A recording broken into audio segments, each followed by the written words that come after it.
स्वागत है आप सभी का एनएफ न्यूज पर। मैं हूं आपके साथ रोहित। अब जो ट्रंप ने टैरिफ लगाई भारत पर, पहले 25%, फिर बढ़ाकर 50%, क्योंकि रूस के साथ भारत की दोस्ती बहुत ज्यादा बढ़ी, व्यापार ज्यादा हुआ, तो ऐसे में ट्रंप को जवाब तो दिया गया। भारत ने जवाब दिया और कहा कि हमें जो उचित लगेगा हम उस तरीके से व्यापार करेंगे। लेकिन अब ट्रंप की टैरिफ पर आरएसएस की भी बड़ी बैठक होने जा रही है। ये बैठक अहम क्यों है? इसमें क्या प्लानिंग तय होगी? ऐसा नहीं है कि आरएसएस ट्रंप को जवाब देने जा रहा है, प्लानिंग के लिए ये बैठक होने जा रही है। और इसमें प्लानिंग क्या होगी, कौन कौन लोग शामिल होंगे, कब होगी बैठक, कहां होगी, इसी पर चर्चा करेंगे। मेरे साथ हैं वरिष्ठ पत्रकार पंकज प्रसून। पंकज जी, भी 15 अगस्त कल ही बीता और प्रधानमंत्री नरेंद्र मोदी ने लाल किले की प्राचीर से 12 साल के अपने कार्यकाल में पहली बार राष्ट्रीय स्वयंसेवक का जिक्र किया और उन्होंने बताया किस तरीके से 100 सालों में राष्ट्रीय स्वयंसेवक संघ ने काम किया है। और अब उसके एक ही दिन बाद ये खबर है कि ट्रंप की टैरिफ पर आरएसएस की बड़ी बैठक और उसमें तमाम बड़े नेता शामिल होंगे। क्या है पूरी खबर, पहले एक बार विस्तार से बताइएगा। खबर यह है कि 19 और 20 अगस्त को नई दिल्ली में संघ की एक बड़ी बैठक होने वाली है। वो बैठक आर्थिक मुद्दों पर होगी और उस बैठक में कई वरिष्ठ केंद्रीय मंत्री शामिल होंगे। सिर्फ इतनी खबर है। संघ जो है सामाजिक मुद्दों पर, आर्थिक मुद्दों पर, धार्मिक मुद्दों पर, शैक्षणिक मुद्दों पर अलग अलग बैठक और मंथन करता रहता है। ये निरंतर चलने वाली प्रक्रिया है।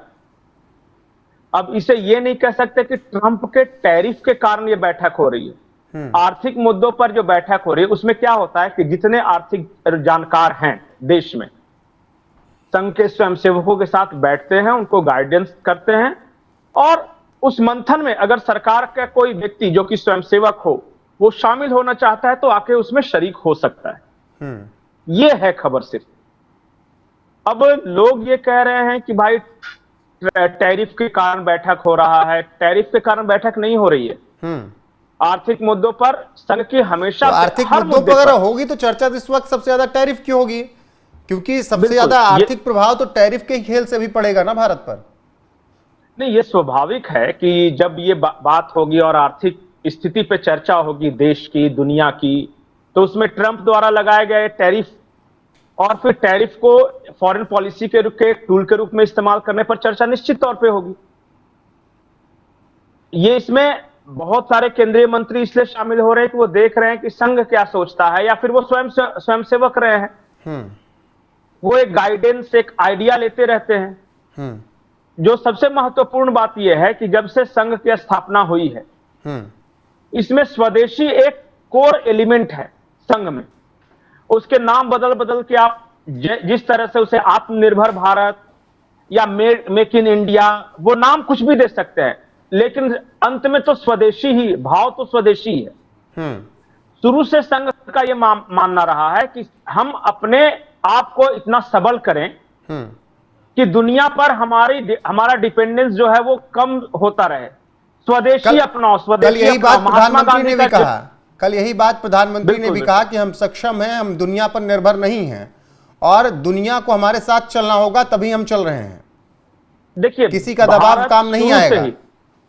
भारत शुरू से ही, ठीक है ब्रिटिशर्स ने हमें लूटा, इसके बावजूद महात्मा गांधी ने ग्राम स्वराज्य की कल्पना की थी।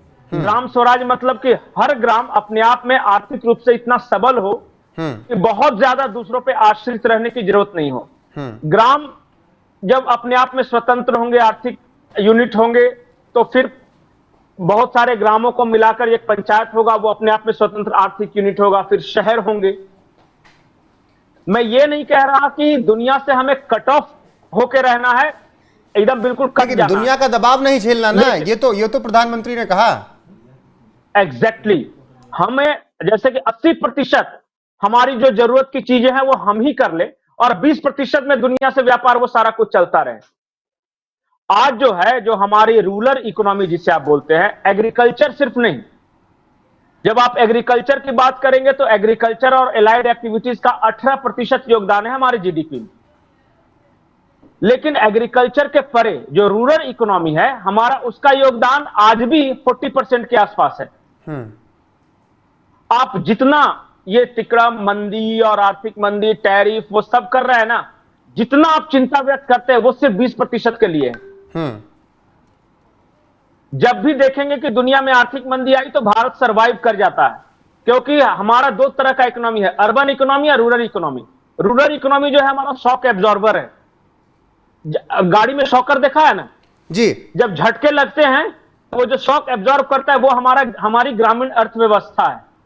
अच्छा, तो और उसी को और विस्तार दिया जा रहा है, जैसे ये मेक इन इंडिया, आत्मनिर्भर भारत, डिफेंस में जो खुद से बनाना फिर एक्सपोर्ट करना, ये सब उसी के अलग अलग है। ये स्टार्टअप इंडिया, स्किल इंडिया, ये सब इस देश को आत्मनिर्भर बनाने के लिए ही योजनाएं हैं। मोदी सरकार ने कोई भी ऐसी योजना नहीं बनाई है कि हमारा डिपेंडेंस बढ़ जाए दूसरे पर। ठीक है, व्यापार करेंगे चलेगा, सदियों से करते रहे हैं दुनिया जी पंकज जी, बिल्कुल। लेकिन इस बैठक पर अगर चर्चा करें तो प्रधानमंत्री नरेंद्र मोदी का 12 साल में पहली बार जिक्र करना, फिर अभी उपराष्ट्रपति के लिए भी नाम तय होना है।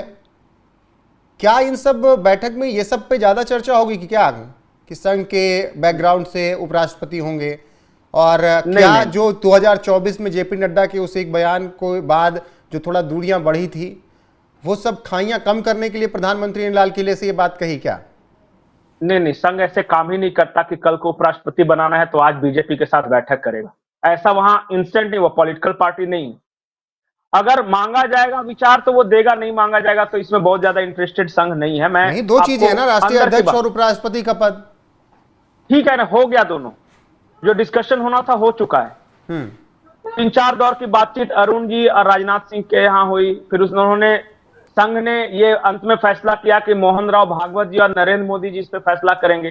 फिर वहां भी जो बातचीत हुई 2 दौर की, उसके बाद ये अंत में मोदी जी के पाले में है सब कुछ। संघ ने साफ साफ कह दिया है कि अब उसमें तो जो होना था वो हो गया जी। राष्ट्रीय भाजपा के राष्ट्रीय अध्यक्ष का फैसला अंत में नरेंद्र मोदी जी करने वाले हैं, यह स्पष्ट कर दिया गया। कोई कंफ्यूजन नहीं, कंफ्यूजन है तो वो जानबूझ के फैलाया जा रहा है। तो ये मान ले कि इस बैठक में आर्थिक नीतियों को लेकर चर्चा होगी, आर्थिक समस्याओं को लेकर चर्चा होगी, और अगर इस पर चर्चा होगी तो ट्रंप की टैरिफ को लेकर चर्चा होगी, तमाम केंद्रीय मंत्री और बड़े नेता शामिल होंगे। तो क्या आरएसएस भी एक प्लान तय करेगा कि कैसे ट्रंप को जवाब दिया जाए, इस टैरिफ से कैसे निपटा जाए? ये आगे का दिशा कैसी होगी देश की, उसके बारे में मंथन होता है कि अगले 3 साल तक या 5 साल तक या 10 साल तक हमारे देश की आर्थिक नीतियां कैसी होनी चाहिए, कैसे हम भारत को आर्थिक रूप से सबल बनाए और दूसरे पर हम जो आश्रित हैं वो कम से कम कैसे हो। और उसमें बहुत सारी बातें हैं, उसमें स्वदेशी, आत्मनिर्भर भारत, मेक इन इंडिया, ये सब भी है और भी बहुत सारी बातें हैं।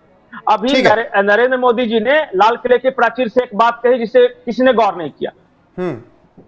उन्होंने कहा कि जो फाइटर जेट का इंजन है वो हमें बनाना है, और उन्होंने एक तरह से निर्देश दिया है अपने रिसर्चर्स को, अपने साइंटिस्ट को, कि ये सब अब ढीलापन नहीं चलेगा, आप हमें साल भर के अंदर एक जेट इंजन बना के दो। ठीक, हमें नहीं खरीदना अमेरिका से जेट इंजन। बिल्कुल, बहुत बातें प्रधानमंत्री ने ऐसी कही जो कि भारत के भविष्य को दिखाती हैं, दर्शाती हैं, भारत के भविष्य की प्लानिंग को बताती हैं। फिलहाल ट्रंप की जो टैरिफ ट्रंप की तरफ से लगाई गई, हालांकि अब ट्रंप ने रूस के राष्ट्रपति पुतिन से भी इधर मुलाकात कर ली है, तो ऐसे में बहुत कुछ बदलने वाला है। एससीओ की समिट भी है इसी महीने के आखिर में, तो वहां पर भी बहुत प्लानिंग तय होगी। ऐसे में आरएसएस की बैठक दिल्ली में 19 और 20 अगस्त को, अब वहां से क्या कुछ निकल कर आएगा आप तक अपडेट जरूर पहुंचाएंगे। बाकी बने रहिए हमारे साथ लगातार। नमस्कार।